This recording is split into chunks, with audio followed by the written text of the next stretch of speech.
Yo, balik lagi sama gue. Sekarang gue pengen nge-review lagi, cuman kali ini gue mau nge-review yang berbeda, yaitu Apple iPhone 8.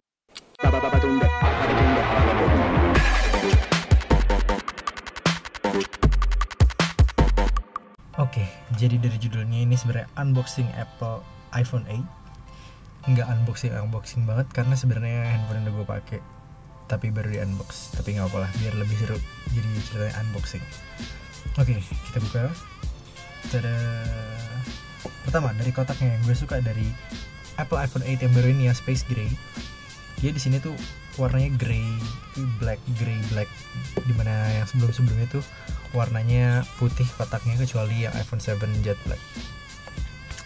Ya, ini di sini ada design by Apple in California plus segala macam manual booknya dan stikernya dan segalanya. Oke, let's move on. This is the iPhone. Oke, pertama sebelum bahas iPhone-nya, kita bahas dulu aksesoris yang didapat. Seperti biasa, kepala charger, headset, ini AirPod yang baru ya, yang ujungnya lightning cable, jadi nggak bisa dipakai di handphone lain. Terus, ininya hilang. Bentar, sebenarnya di sini ada headphone atau jack adaptor dari audio jack 3,5 mm ke lightning cable. Kenapa ada ini? Karena sebelumnya di iPhone 7 Apple itu nge-remove audio jacknya, which is sekarang udah nggak ada lagi. Jadi satu-satunya lubang yang ada cuman lightning cable. Dan itu sebenarnya sedikit merepotkan dan mengecewakan buat gue. Di dalamnya ada lightning cable buat nge-charge, mindahin data dan sebagainya. Ya, baru kita lanjut ke handphonenya. Bentar, ini handphonenya kotor betul, jadi nggak seru nanti reviewnya. Mendingan. Oke, kita lihat dulu sekarang dari desainnya. Kalau dari jauh sebenarnya ini nggak beda jauh ya, iPhone 7, iPhone 6, iPhone 6s dari jauh. Kalau yang grey atau yang black atau yang pokoknya bernuansa gelapnya itu mirip-mirip semuanya. Dari samping ini bezelnya kelihatan kayak iPhone 7 yang matte black. Ini baru kelihatan iPhone 8 nya kalau misalnya dibalik. Udah kotor lagi. Oke. Nah, yang gue suka ini dari desain barunya, sekarang belakangnya tuh dia polish gitu, balik kayak mungkin kayak iPhone 4 dan iPhone 4S. Cuman ini Apple claim ini kaca terkuat yang ada di smartphone saat ini. Terus gue suka banget sama warna barunya karena ini grey-nya tuh nggak tahu itu sebenarnya kelihatan apa nggak dari situ, cuman ini tuh mirip banget sama slate grey-nya Porsche. Jadi warna grey-nya Porsche yang bukan metalik itu mirip kalau dilihat dari dekat. Terus dari desain barunya yang gue suka, di sini juga cuma ada tulisan iPhone. Di bawahnya tuh udah nggak ada embel-embel apapun yang tulisan kecil-kecil itu, karena menurut gue selama ini itu mengganggu. Terus ya lambang Apple, dan dari samping seperti biasa ini button volume up, volume down, ini buat silent, dan ini power buttonnya. Terus ini SIM tray. Bawahnya dia ada speaker, dan ini kalau di sini ada dua kisi-kisi speaker. Sebenarnya speakernya dia cuma ada di sini, ada di kanan. Yang ini cuman kayak supaya suaranya bisa lebih keluar aja sebenarnya. Dan dari iPhone 7 dia juga udah ada improvement, dimana kalau kita nge-play video itu suaranya juga keluar dari sini. Pokoknya kayak kita play lagu atau apapun itu, suaranya keluar juga dari sini. Jadi itu dia ada kayak surroundingnya gitu lah. Kalau ada suara yang keluar dari kiri doang, dia bakal keluar dari sini doang. Kalau dari kanan doang, dia bakal dari kanan doang. Terus bedanya dari iPhone 7 ini, speakernya sebenarnya internalnya masih sama, cuman dia 25% lebih keras suaranya kata Apple, dan bassnya lebih dalam. Nah, setelah bahas desain, karena ini iPhone semenjak iPhone 7 itu udah waterproof, dia juga udah waterproof IP67. Cuman di sini yang membedakan sensor kameranya tuh sekarang ketutupan sama kaca. Mungkin itu sedikit banyak berpengaruh sama waterproofnya dia, dan Apple ngeklaim ini bisa tahan di kedalaman 1 meter sampai 30 menit, dan itu udah banyak tesnya.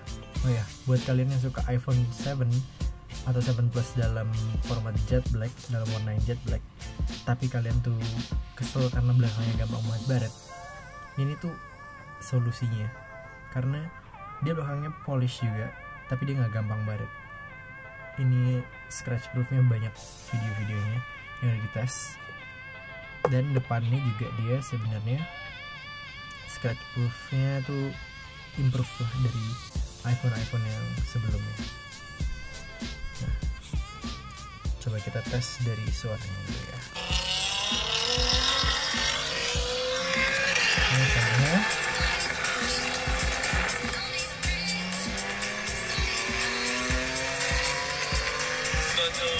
Jangan lupa juga guys buat tonton videonya.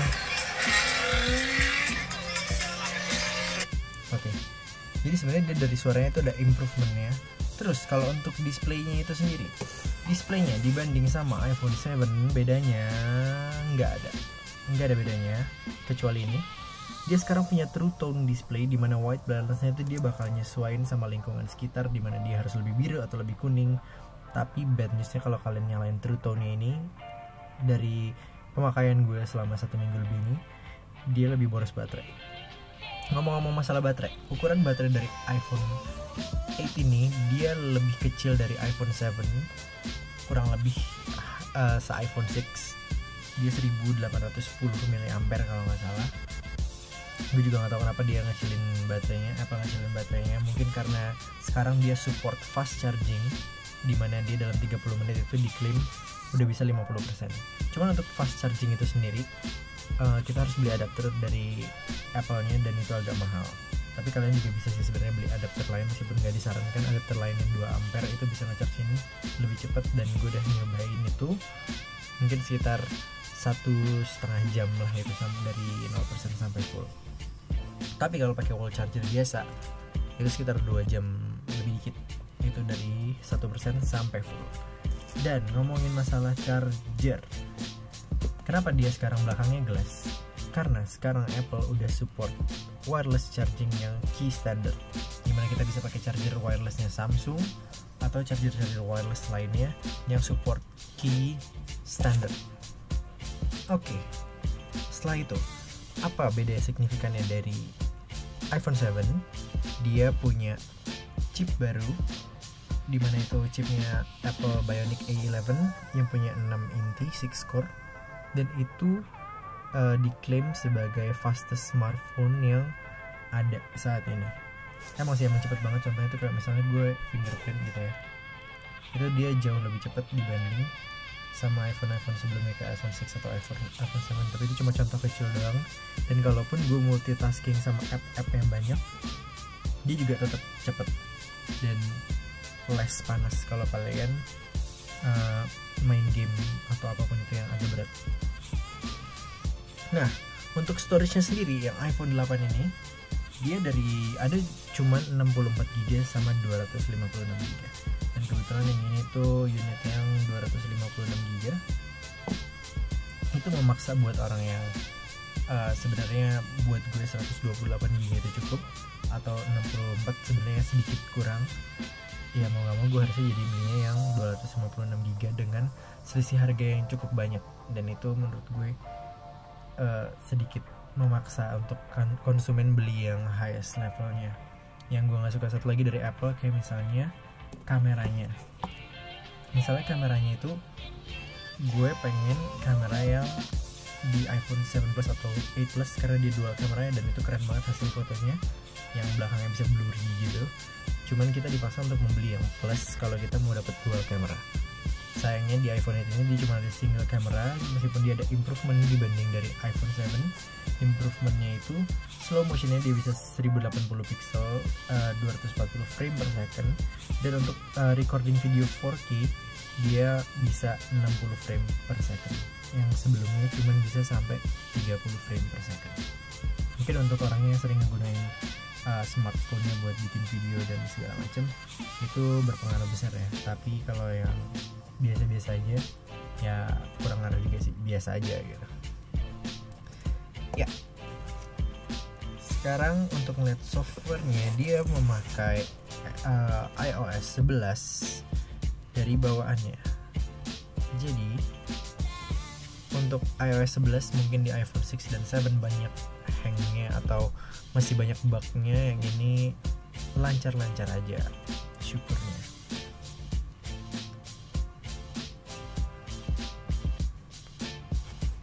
Oke, jadi masuk ke kesimpulannya.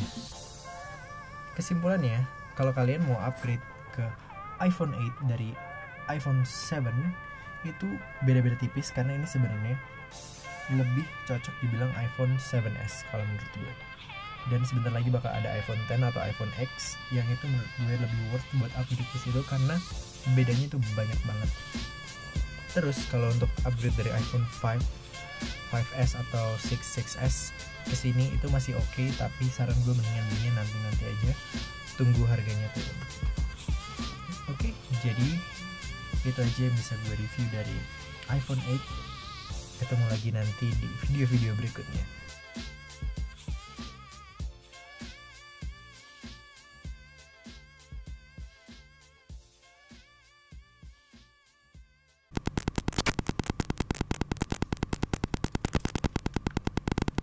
Nah, oke, sekarang bahas aksesoris.